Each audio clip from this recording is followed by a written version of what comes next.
2019 here in Cologne, Germany. Right now I'm at Argon, and next to me is the founder and CEO of this company. Why don't you introduce yourself? My name is Rick Donaca. I'm the owner and founder of Argon Group, and welcome to the IDS. So here we are. Thank you for inviting me. Sure, thank you. Could you tell me a little bit more about you? What made you become the founder of such a company? I started over 25 years ago as actually a distributor for American companies doing implants and graft materials, and I brought the first implants to Germany at that time. And after looking at the systems, working with the systems, I found that the systems needed some improvement and decided then to do my own implant system. Wow, so you were the first actually. Doesn't it make you proud somehow? Yes, it does. Very. Yes. Cool. And could you tell me a little bit more about your company? So how did it improve? How did it grow so big? We're actually an engineering company, so we go into product development, into detail, and we are, let's say, a small flexible company, so that the engineering is actually our #1 priority. So we try to engineer new products, change products, adapt products, and make products worthwhile for the dentist to use. Wow, that's very interesting. But furthermore, what makes your company so special, except for being the first one? What is so special about your products? The product is a, let's say, connection of the implant to the abutment, which is a 1.5-degree taper, which allows for bone retention and papilla retention. The 1.5-degree taper means that the connection is a bacterial seal. It's abrasion-free, it's micro-movement-free, and it allows for, let's say, a lifetime retention of bone and papilla for the patient. So we take pride and care in the implant connection, which many companies on the market today are just mass product manufacturing, and our company is more, let's say, directed towards engineering and product development. So, what is your vision for the next coming years, for the next 5 years or 10 years? Do you have an idea what's coming next? We have, of course, in the next 5 years, the vision would be that we have perfected actually a digital workflow so that you can give patient less chair time. It's allowing the doctor and the patient to have, in the end, one seating, so the patient really goes home with teeth and he doesn't have to come in for multiple seatings in the practice. We also have the vision of ceramic implants today, so in the next 5 years we will be developing the ceramic implant line a little bit further, and also the, let's say, guided or the digital planning in dentistry. Yes. Oh, that's amazing. Since our company comes from India, do you have any messages to the Indian dentists out there? I do. I'm very proud that we have received certification in India, that we have started now the distribution of our product lines in India, and I'm looking very forward to a very, let's say, knowledgeable market in India, and expecting to do in this coming year a tour in India with lectures, and yes, I'm very excited to penetrate the Indian market now. Wow, and how comes the connection to the Indian market? Is there any connection through somebody, or? I've had some long-term, let's say, clinicians that have used our systems. Our system has been, let's say, a clinician system, so that it's not a product that is asked for because of distribution. It's doctors that come to our company and say that we have, let's say, probably the best implant system in the world, and they use it. And this was the case in India also, that I have doctors from previous times that have used the system, and they have connected us to also distribution companies that have now started importing the product and distributing. So here are your products now. Could you tell me a little bit more about them? Yes, this is our new development. This is ceramic implants. It's a zirconium oxide material, and we're also have been many years in the product development with zirconium. Zirconium oxide is not a standard material. It's usually titanium that is used for implants, but the metal-free market is becoming more and more prominent now in the field. So we have developed a ceramic implant line as a one-piece and two-piece implant, which we will be coming out with now in the summer of this year. This is our clone program. We have a very special prosthetic line.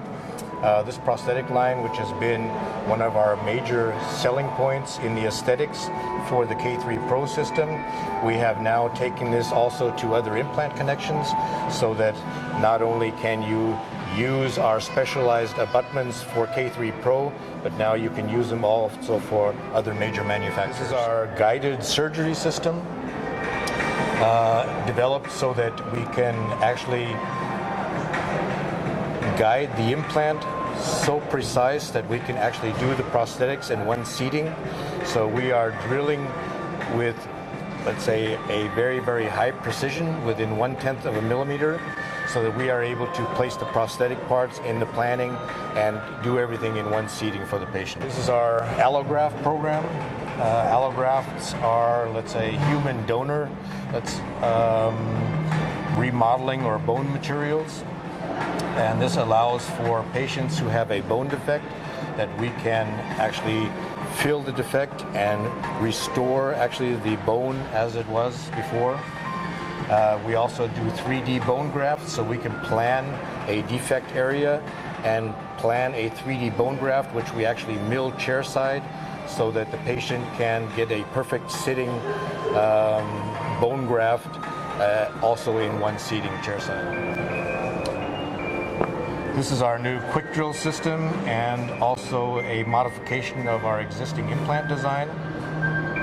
So the implants that we have on the market now, we have changed in the outer configuration or outer design to an MK2 version.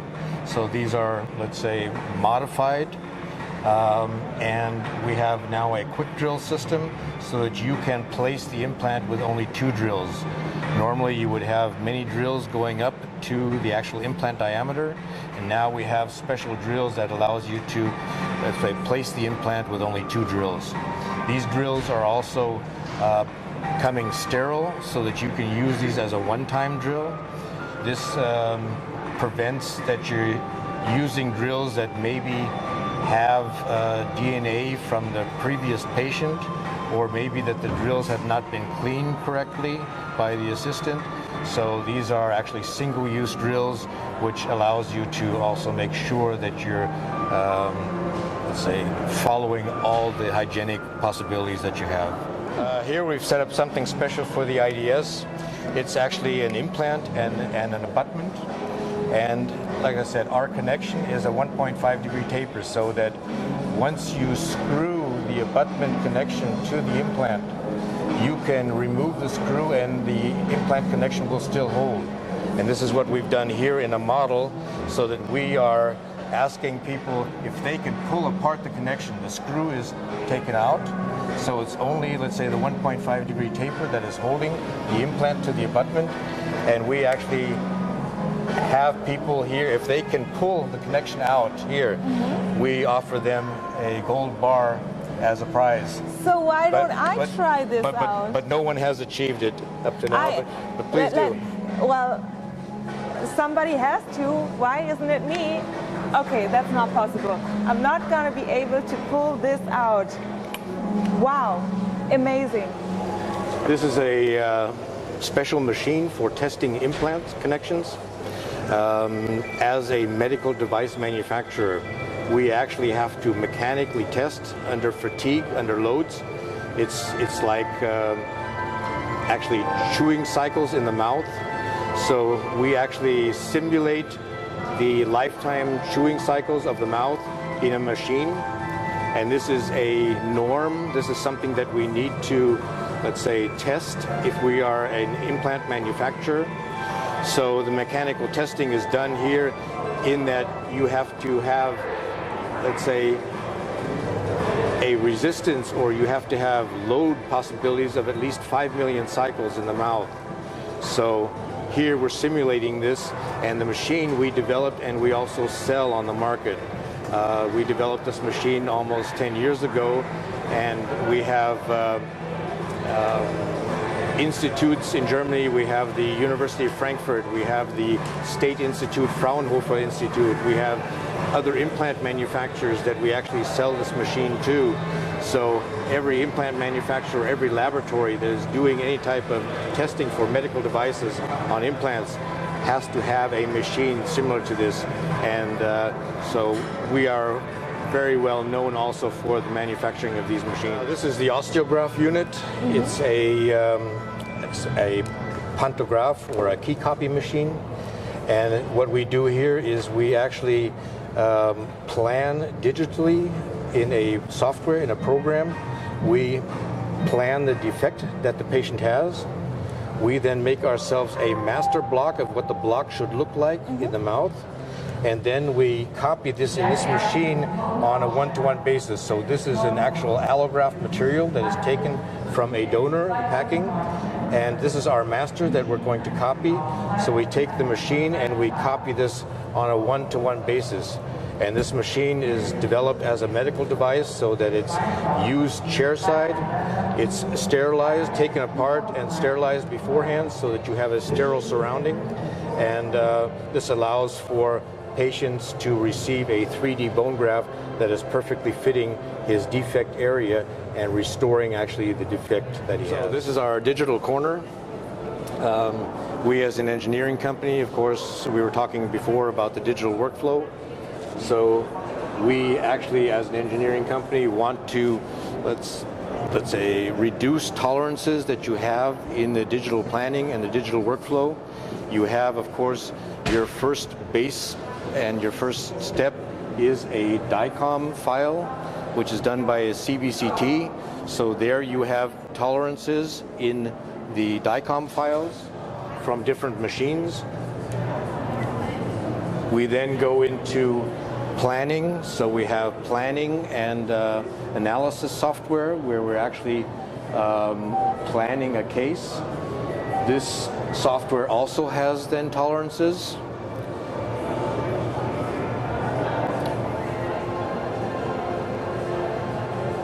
We then want to print models. Also, printers then have tolerances. We want to scan our patients either intraorally or to scan the actual impression, which also then has tolerances. And then in the end, we want to produce guides and we want to produce individual abutments, which, let's say, allow for shorter chairside patient times.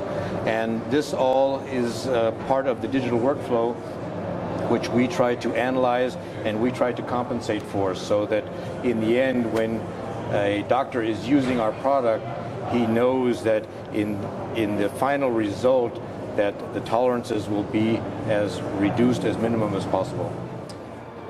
So, welcome to Argon. I'd like to introduce some of our key people in the company. This is my son Julian. He's handling the administration for international sales. This is Melvin Donaca, which is our export manager for the Middle East market, including India. Joel Gonzalez, who's handling as sales manager for the United States. The $1 million man. $1 million. And this is our national sales director, Andreas Halamoda. Hello and welcome.